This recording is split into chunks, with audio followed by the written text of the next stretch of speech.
Hey guys, Joshua here from This Is Something, and today I'm bringing you another great episode of This Is Swordplay. Slow it down.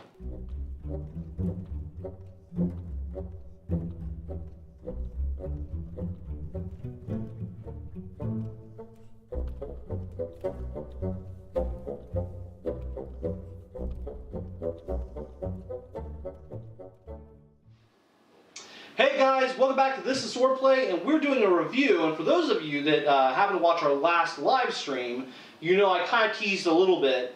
May do that in future live streams, so there's something to check out. And today we're talking about the Depeeka Bastard Sword. Okay? Now, this is going to be a little bit of a different review. I'm not going to do the straight review I always do. This is going to be less of a review about the sword itself and more of a review about Depeeka the company. So, why I'm doing it this way is because whenever I'm on Call of Athena or I'm looking for a sword, I notice I only see the word Depeeka, and and they're an Indian-made sword, and I've heard good things, I've heard bad things, but I've never wanted to commit the money to find out for myself.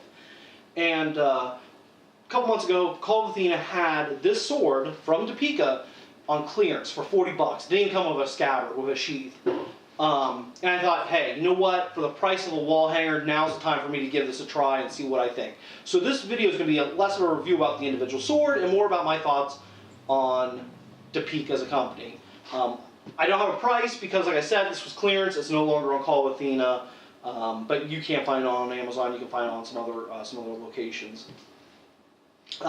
Just to give you a little bit about the sword, it does have a 35-inch blade. For those of you using the metric system, that's 89 centimeters overall, and it's 46 inches overall. It's got a 46-inch overall blade, and that comes to 117 centimeters, roughly. And the point of balance is about 10 centimeters, somewhere right in here. It's about 10 inches. So immediately, a couple things, a couple thoughts right off the bat. This thing is really heavy. And I know bastard swords are heavy. Before you try and eviscerate me in the comments, I know bastard swords are heavy and long swords are heavy. This one in particular, though, it has a lot of dead weight to it. This feels very weighty to me. I don't feel like I have as much range of motion that I would normally have on a bastard sword. Remember, bastard swords aren't long swords. They're not inherently meant for two-handed use. They're meant to kind of bridge the gap between one-hand and two-handed swords. So I should have some range of motion from a bastard sword because I should be able to use it one-handed. As far as the steel, it is carbon steel, obviously. It is full tang. It flexes. It has a little more flex than I'd like to see, but not terribly so. You can kind of see it there. It's not terribly bendy, but it just flexes just a tiny bit more than I'd like to see. It does have this leather handle, and I'm going to hold that right up here. Hopefully you can see that. And I will say right out the gate, when I'm practicing with this, usually when I'm done, I'm finding some black on my hands, and you can see, I don't know if the camera can pick that up, but if you can see right about here, there is some faded, where the dye they use on leather is fading. The wire wrapping isn't very good on the handle. I'll come out right out and say it. The wire wrapping isn't very good.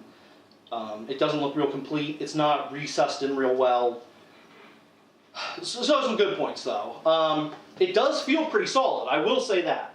This does feel like a pretty solid sword. I don't think that on impact it's going to just fall apart on me. This does feel solid. It is weighty, but in a fight, if you have some weight, it means when you come in with a shot, you're going to hone in that shot. That shot's going to land with a lot of weight behind it, with a lot of power behind it. So I will say it feels a little more alive in the hand when I'm using it two-handed than when I'm using it single-handed. So let's take it out. I'm not going to give any final thoughts right now because, believe it or not, we actually haven't cut with this yet. So the cut tests you're about to see are the first time we've done some cut tests with it, and then I'll give my final thoughts overall about this this blade and about this is my first impressions of the company Depeeka. We'll find out. So let's get to it.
Alright, so here we are, we're at the end of the cut test. We actually ended up cutting it a little bit early for a couple reasons.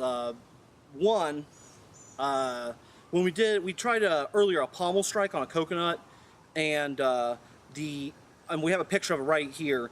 The pommel cracked, and I think that the steel must be electroplated on to whatever the material is underneath, because it started to chip and crack.